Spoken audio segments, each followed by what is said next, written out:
Hello everybody, Gibbsmatic here, and today I'm going to be talking about the different ammo types that can be added to your Mark II weapons in GTA Online.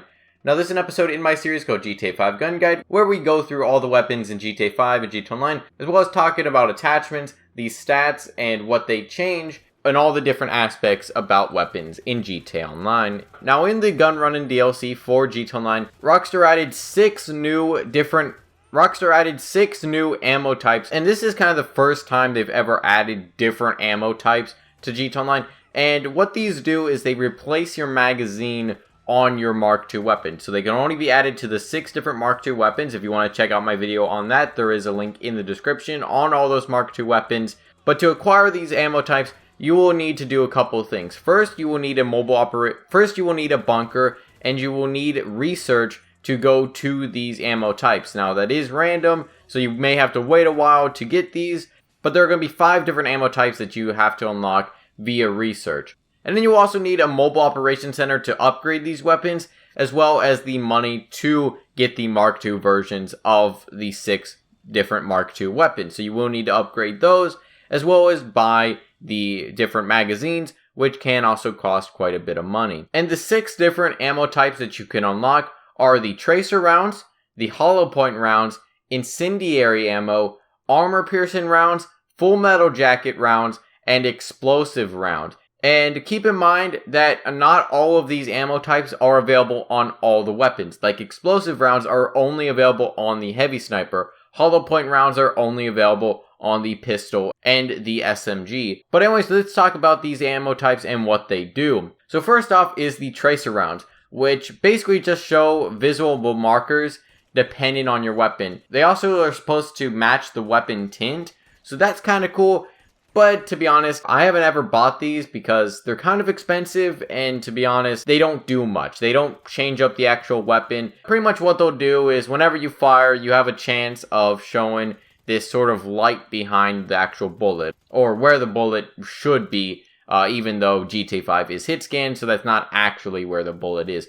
It's basically, I guess, if you want to make a light show with your guns. Next up, let's talk about hollow point rounds, which increase the damage to unarmored targets. And I'd say the majority of targets in GTA Online, whether it's players or NPCs, are unarmored. This is talking about pedestrians, cops. Most players in GTA Online don't wear armor. But anyways, the pistol Mark II, without any different ammo types, just with the default ammo, is going to be 11 shots to kill your enemy. But if you put on the hollow point rounds, it'll be 7 shots to kill. So that's an improvement of 4 less shots, and that's actually not too bad. It also seems to carry its damage over range quite well. So I would recommend the hollow point ammo, at least on the pistol Mark II. However, one thing to keep in mind is that the pistol Mark II, even with hollow point ammo and also even the SMG Mark II, are still going to be worse in a lot of areas compared to something like the advanced rifle, the assault rifle Mark II,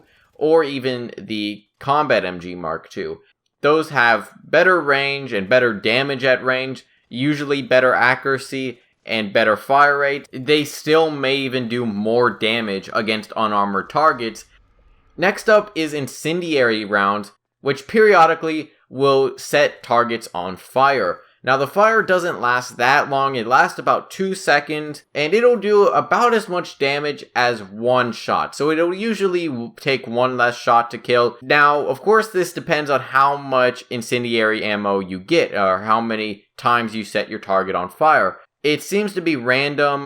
Sometimes you go through a magazine without igniting an enemy, and then sometimes it'll be 1 shot will be an incendiary, and then sometimes it'll be anywhere upwards of 3 or 4, which means that it's a little bit inconsistent of ammo. Even though it is quite good, I'd say mostly best against other players. Next up is armor piercing rounds, which pretty much negates the armor health of your opponent. It'll pretty much go through the armor of that enemy and just completely negate it, and it will also even damage their armor a little bit. Now, full armor on a player in GTA Online is 50 extra health, so usually you're not going to be getting that much faster of a time to kill. It is going to be better. However, armor in GTA Online isn't all that great, especially whenever you consider another player above level 100 has a total health pool of 328. But another thing is that it does also seem to do more damage against armored NPCs. And I tried this out with Headhunter, and which those enemies have a ton of health. Or I guess it could be armor as well. And usually, they'll take a full magazine, 30 rounds, sometimes even more than that to go down. And then with the armor piercing, it seemed to be about 15 to 20, just one magazine of that, which is quite better. So, armored NPCs, I'm not sure how many of those in the game are technically armored. And I can't really do much testing against the Headhunter opponents because, of course, they'll always shoot at you. However, armor piercing is quite good of ammo. Next up is Full Metal Jacket, which increase the damage to vehicles and also penetrate bulletproof glass. The damage to vehicles done extra is actually quite good. You can usually destroy most vehicles in about one magazine, depending on their armor level. Sometimes it'll be more. And in penetrating bulletproof glass, this is very good against vehicles, so stuff like the Kruma, maybe the executives and other criminals, bulletproof vehicles, and different armored vehicles in the game. Even the Cargo Bob, which I don't think you could ever actually penetrate that, at least with default ammo. Now you can penetrate it in one shot, and you don't seem to be doing any less damage with it as well, which is quite good. And then finally, we are going to be talking about explosive ammo, which a lot of people will say is the best ammo in this game. And this is essentially an explosive bullet. Now, it doesn't have that big of a blast radius, but however, it is quite good about taking out vehicles. Now, this is only available on the heavy sniper, but it'll be usually a one-shot kill to players, which is typical of the heavy sniper. So you're not going to be seeing that much of an increase to, taking out players. And I honestly wouldn't recommend using the explosive ammo against players because there are some drawbacks to using special ammo, which we'll talk about in a little bit. However, against vehicles, this is actually probably the best weapon to use at taking out vehicles. So it'll usually be a 1 to 2 shot kill against most vehicles that are unarmored. So, most aircraft, the Hydra, the Buzzard, most helicopters and planes will go down to 2 shots. And it's actually a very good counter against Hydra pilots. If you want just, to destroy Hydras in a couple seconds, this is the ammo type to use. Especially because if they're flying even far away, you can still take them out with the explosive ammo. Now, with some armored vehicles, it's a little bit worse than a RPG. Damage-wise, so I shot at the front of a Rhino tank, and that was 10 explosive shots to the front, whereas an RPG will usually be about, 5 to 6. So yeah, I wouldn't recommend it against every vehicle, and, still there are advantages to using something like a homing launcher or a grenade launcher. A grenade launcher can bounce off of walls and still kill people, and then also a homing launcher, of course, has the ability to lock on, so if you're not the best shot, that may still be better. However, explosive ammo is quite great because it doesn't have some of the drawbacks of other explosive weapons in the game. It has better range, it has a scope on it, which also with the advanced scope lets you zoom in. It has pretty much no travel time at all, so it's just an instant shot. You don't have to lead your shot like you would with an RPG. It can hold 4 shots in a magazine compared to the RPG of 1. However, I do want to mention a few of the drawbacks of using special ammo, and this pretty much applies to all of the different ammo types. So first off, you're going to be seeing a lowered ammo carry capacity. Your ammo capacity is dependent on your shooting skill. So for most people, that'll mean that they'll have a max shooting skill, because it's not that hard to rank up, and most people will rank it up quite fast and already have max. Which means that you'll be able to carry 9,999 ammo on most of your weapons. Assault rifles, pistols, snipers, pretty much all the basic weapons in the game. However, with these new ammo types, it'll be far lower. Usually, with something like incendiary ammo or armor piercing, it'll be, 200 to 300, depending on your weapon. Another drawback of these ammo types is a lower magazine size. So, the Assault Rifle Mark II, whenever you put on a special ammo type, the magazine size goes from 30 by default down to 20. And another thing is that you cannot put extended mags with these different ammo types. So that's another thing to consider. You're kind of getting less ammo, but for more damage usually. And then also, finally, you're going to be seeing more expensive ammo. and actually by quite a bit. Whenever you consider how much, ammo you're probably going to be wasting, for most players in GTA Online, even in auto aim, you still miss some shots, and you're not hitting every single shot.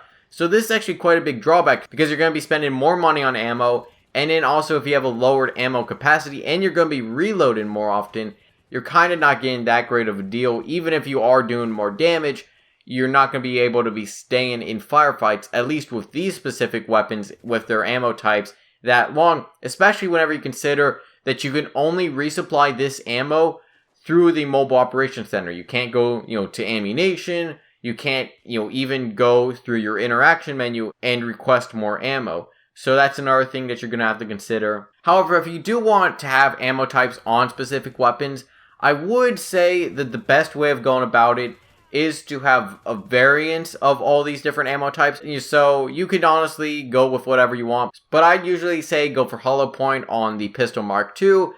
Something like armor piercing on the assault rifle, maybe incendiary ammo on the carbine rifle, explosive ammo, full metal jacket on the combat MG Mark II.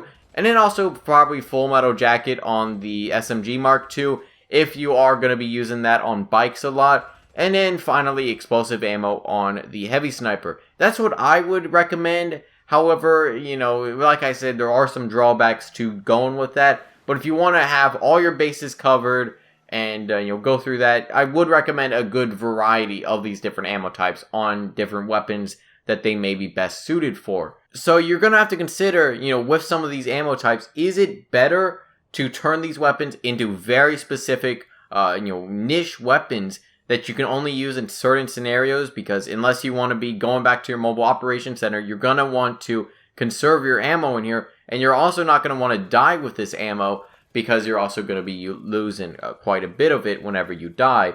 So there are many drawbacks to the ammo types. However, they are quite fun. Burning enemies with an assault rifle, or just, killing people in armored vehicles with full metal jacket, or destroying hydras with the explosive ammo. It's a lot of fun.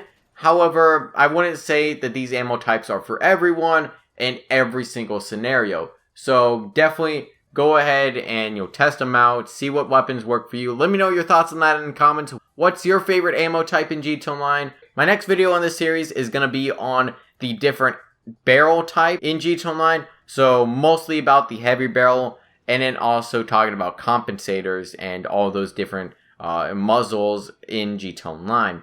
But anyways, your thoughts on all this in the comments. Hope you enjoyed. Feedback is always appreciated. I'll see you guys in the next video.